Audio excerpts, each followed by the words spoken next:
형사재판 절차가 개정되면서 재판이 불필요하게 지연되는 일이 줄어들게 되었습니다.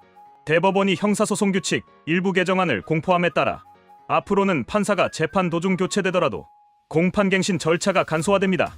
이는 재판의 신속성과 효율성을 높이는 데 큰 기여를 할 것입니다. 그동안 공판이 갱신되면 새 재판부가 이전 공판의 녹음 파일을 모두 청취해야 했습니다. 하지만 이제부터는 녹취서를 열람하는 것만으로도 이를 대체할 수 있습니다.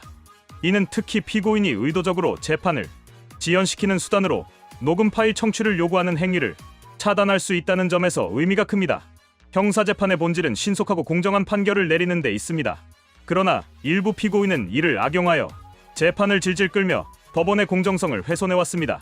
이 개정안은 현재 진행 중인 모든 형사사건에 즉시 적용됩니다. 특히 이재명 더불어민주당 대표의 대장동 위례 성남의 백현동 사건에도 해당됩니다. 이 대표는 재판이 지연될수록 자신의 정치적 입지를 유지하는 데 유리하다고 판단하여 각종 법적 절차를 이용해왔습니다. 하지만 이제 이러한 전략이 통하지 않게 되었습니다. 새로운 재판부가 녹음 파일을 일일이 들을 필요 없이 녹취서를 검토하는 것만으로도 절차를 이어갈 수 있기 때문입니다. 이재명 대표는 지금까지 수많은 혐의를 받고 있으며 그의 재판은 국민적 관심을 받고 있습니다. 그러나 그는 정치적 프레임을 이용하여 자신을 피해자로 만들고 검찰 수사를 정치 탄압으로 몰아가며 지지층을 결집하려고 했습니다. 하지만 법의 엄정한 잣대 앞에서는 이러한 술책이 더 이상 통하지 않을 것입니다. 재판이 신속하게 진행되면 그의 혐의에 대한 판단도 조기에 내려질 가능성이 큽니다. 이번 형사소송규칙 개정안에서는 검사와 피고인의 불필요한 증거 신청을 기각할 수 있는 조항도 포함되었습니다. 이는 이재명 대표처럼 온갖 법적 기술을 동원하여 시간을 끌고자 하는 피고인들에게 큰 타격이 될 것입니다. 법원은 이제 필요한 증거만 선별하여 신청하라고 명확히 규정하였으며 재판을 부당하게 지연시키는 행위를 방지할 수 있는 근거가 마련되었습니다. 이재명 대표는 자신의 재판을 정치적으로 활용하며 여론전을 펼쳐왔습니다. 그는 재판을 지연시키면서 국민들에게 정권의 탄압을 받는다는 이미지를 심어주려 했습니다. 하지만 이제 법원이 불필요한 증거 신청을 기각할 수 있게 됨에 따라 그러한 꼼수는 더 이상 통하지 않게 되었습니다. 재판이 불필요한 절차 없이 신속하게 진행될 것이며 그가 저지른 불법 행위에 대한 법적 판단도 더욱 빠르게 이루어질 것입니다. 또한 이번 개정안은 윤석열 대통령 탄핵 심판을 진행 중인 헌법재판소에도 적용될 수 있습니다.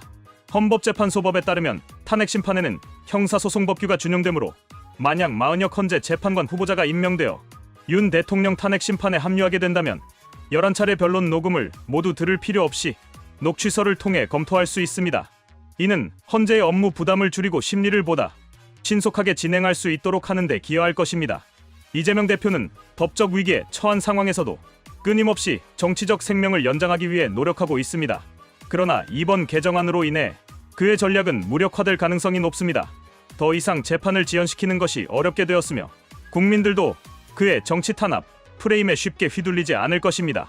법과 원칙이 바로 서는 사회에서 범죄 혐의를 받고 있는 정치인이 법망을 피해가는 일은 더 이상 허용되지 않습니다. 결국 이재명 대표는 이제 끝났습니다. 재판이 더 이상 늦춰지지 않으며 그의 혐의에 대한 법적 판단이 조만간 내려질 것입니다. 법원이 공정하고 신속하게 재판을 진행하는 만큼 국민들도 결과를 주목할 것입니다. 정의는 결국 승리하며 법 앞에서 모든 국민은 평등하다는 원칙이 다시 한번 확인될 것입니다. 이재명 대표가 과거부터 지금까지 보여온 태도를 보면 그는 법 위에 존재하는 것처럼 행동해왔습니다. 그는 자신의 범죄 혐의를 덮기 위해 정치적 수사를 주장하고 자신의 유죄를 입증할 수 있는 핵심 증거들을 무시하며 오히려 상대 진영을 공격하는 방식으로 방어해왔습니다. 그러나 대한민국의 사법 체계는 특정 개인의 입맛에 따라 움직이지 않습니다. 이번 개정안은 그런 의미에서 이재명 대표와 같은 인물에게 큰 타격을 줄 것입니다.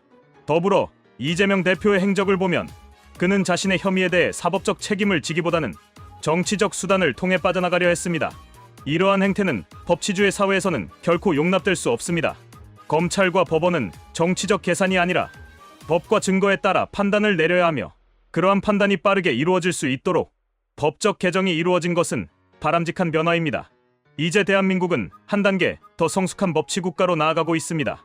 국민들은 더 이상 거짓된 프레임에 속지 않을 것이며 법 앞에서 누구나 평등하다는 원칙이 더욱 확고해질 것입니다.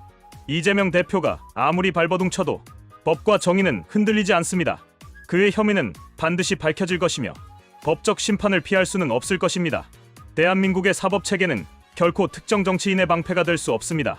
이제 국민들은 올바른 결과가 나올 때까지 끝까지 지켜볼 것입니다.